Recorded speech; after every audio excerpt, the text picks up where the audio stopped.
Good evening and thanks for joining us. It has been a day of calm in Gaza and in Israel, though no one on either side is calling it peace. Hamas is declaring victory and the people in Gaza are able to emerge from their homes without the fear of airstrikes. In Israel, the mood is mixed. Prime Minister Benjamin Netanyahu says he is giving the truce a chance, but the fact is everything remains in place to begin the fighting again.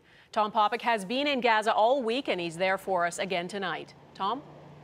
Well, Donna, you can see right here what a difference a day makes. People are going to the restaurants, cars on the streets. People are breathing a sigh of relief, but it will still take time before the tension eases.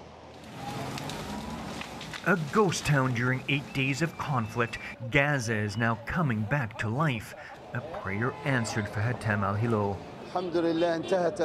Thank God we feel safe now and life is getting back to normal, he says. But the threat remains. Defiant Hamas masked gunmen carry the body of a militant killed just minutes before the truce deadline. Gaza's prime minister calls this winning. I just want to say to the Palestinian people, the option of invading Gaza after this victory is gone, says Ismail Haniyeh. From Israeli Prime Minister Benjamin Netanyahu, a warning and explanation. We are prepared to act in the event that the peace is violated, he says, but I know there are citizens who are expecting a harsher response. Israeli media reports Netanyahu's coalition cabinet is deeply split, only approving the truce after 2 days of fierce disputes and intense American pressure. In southern Israel, the target of so many Hamas missiles, disappointment and deep mistrust. I think the people in Ashkelon, they are really very not satisfied. They are pessimistic.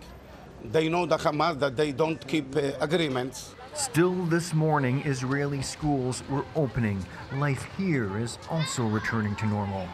I hope that Israeli government and the Hamas will learn from it for once. Israeli reservists are now returning to homes from the front lines. And in Gaza, border crossings are opening to cargo, aid, and travel.